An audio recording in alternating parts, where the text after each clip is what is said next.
Welcome to the Brevosity. I'm Brevon, and today I'm talking once again about my favorite developer, Obsidian Entertainment. Obsidian has a wealth of well-written and mechanically dense titles to their name, but what they're best at, in my opinion, is putting an interesting spin on already established franchises with outstanding sequels. Star Wars Knights of the Old Republic 2 was a sequel to BioWare's classic Star Wars RPG. It was truly an interesting deconstruction of the hero's journey archetype persistent in the first game and the Star Wars series as a whole. Fallout New Vegas was a true finale to the original Fallouts. Obsidian has made plenty of good original IPs though as well. Tyranny, Pillars of Eternity, and Grounded are all good games, as well as the just recently released Outer Worlds. A pulpy romp through ultra-corporatized future in a distant star system where colorfully branded companies control everything you do. But Obsidian sequels are different. They're just on another level, it seems, than their original IPs, at least in my opinion. The Outer Worlds was an excellent game that sold well for Obsidian, but many people were a bit disappointed in it, especially compared to Obsidian's earlier work. The game had issues, both with its writing and gameplay mechanics, but I believe the bones of that game were fantastic, and as a foundation to work off of, it will be perfect for Obsidian to make one of their riveting and special sequels. This is what they plan to do, as we've seen The Outer Worlds 2 already being announced with a cheeky teaser trailer. Today I want to talk about where The Outer Worlds succeeds and where it slips, and how The Outer Worlds 2 can improve on this solid foundation it has set up for it. If you enjoy the video, hit me up with a like for the algorithm. If you don't like what I have to say, give me a dislike so I know to do better next time. And if you want to see more content like this, subscribe to the Brevosity and help a new guy out. The Outer Worlds humor was almost always excellent, and its ultra-corporate setting was well realized. Considering our current day of billionaires taking trips to outer space while their employees piss in bottles because they have to keep working, it's understandable that this could happen to a society that's been born under corporate control. The story had a pulp serial adventure vibe to it all. This campy adventure was fun, but as an RPG, it was filled with dialogue and faction options that could completely change the outcome of the story and game. This is where the problems start to arise. The problems with choices in this game arise from it using a somewhat similar morality system to BioWare's RPGs, that ask you to answer all of the game's dialogue options with one of two moral standings or a middle in-between option. KOTOR having light side, dark side, Mass Effect having its Paragon Renegade system.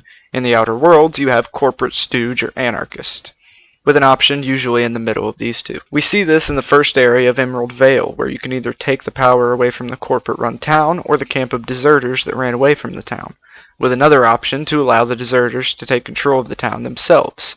We can see the same formula used on Monarch, allowing you to side with Stellar Bay, the corporate-run town, albeit a nicer corporation than the one ruling over Emerald Vale, or the side of the Philosophists that deserted the town long ago, with a middle option to create peace between these two factions. This corporate or anarchist morality system would probably be better without the middle choices, as they are almost always the ones that seem to work out the best.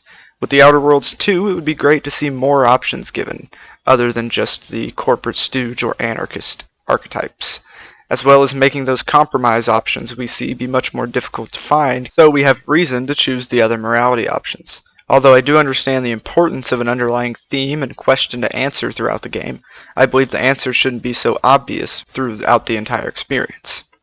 Another problem with the dialogue is the way it's presented to us, with static camera angles in the face of whoever we're talking to. Although it does sometimes shift to other people, The Outer Worlds 2 can improve this with more dynamic camera angles and animations, allowing scenes to play out in a much more lively manner. Continuing with the subject of dialogue, one way it does stray away from the binary morality system is with its skill checks in dialogue and out. While they were welcomely plentiful and I enjoyed using them most of the time, they have a problem that permeates through the whole game. Everything in this game after the first area and the DLCs is extremely easy, even on the hardest difficulty. The skill checks were almost always below my level due to the way leveling works, with you leveling up categories of skills to level 50 and only finishing the last 50 levels on each particular skill. With each category having 2 to 3 skills in it, you will be very overleveled throughout most of the game. I do understand the skill category system, as it makes selecting skills much less daunting for new players, but it ends up limiting your build choices and making the game too easy. Obsidian seems to have realized this mistake though, as with the DLCs each skill can go up to level 150, while only offering you 6 levels and 60 skill points to compensate. They also rebalance the end of the base game so the skill checks are pushed to the level of 150. I hope the Outer Worlds 2 skill system can scale better throughout the game with skill checks so we don't have every choice available, as it lowers replay value and doesn't make your character feel unique. Moving beyond our player character and their choices, we have our companions, the majority of which are fantastic in the Outer Worlds, and very lively the entire way through.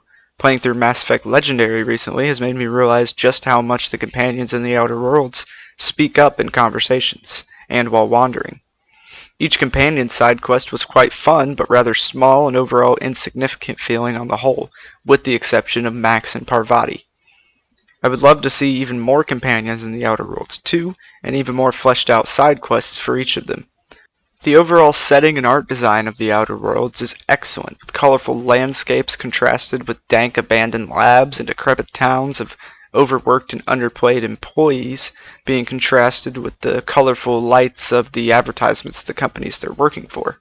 The overall world and level design isn't anything special though, often fairly linear corridors whether you're indoors or out. But it does offer many paths to take through each of its zones, also allowing you to travel to most of the game's zones in any order you choose to. There is some improvement to be made in the world design in the sequel, though. It could offer larger, more open areas rather than the narrow corridor world the first usually is. Exploring the world is almost always interesting, with many nooks and crannies to hide all kinds of goodies in, to offer more insight into the world.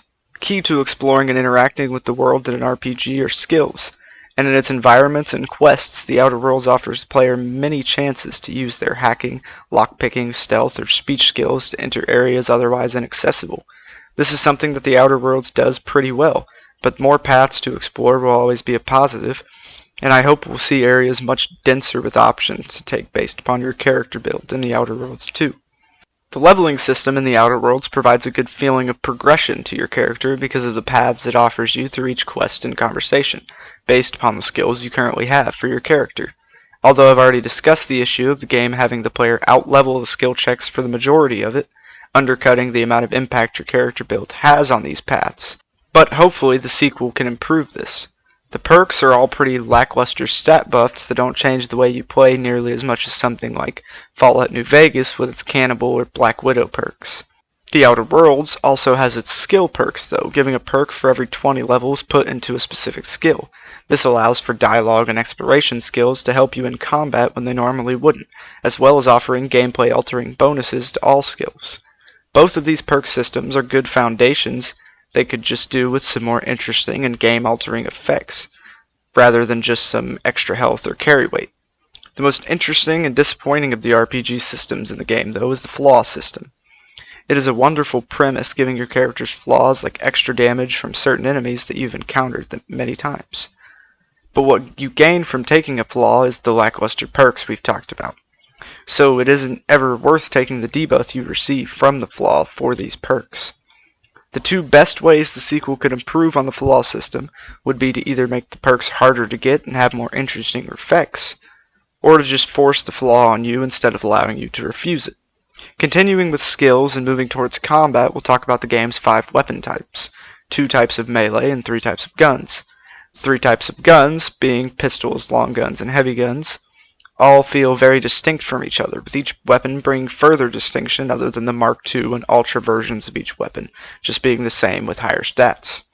The melee weapon types, being one-handed and two-handed, aren't very different from each other, one simply being slower and stronger than the other. And while each individual melee weapon offers a distinct look, they all feel the same, whether it's a hammer, scythe, or sword.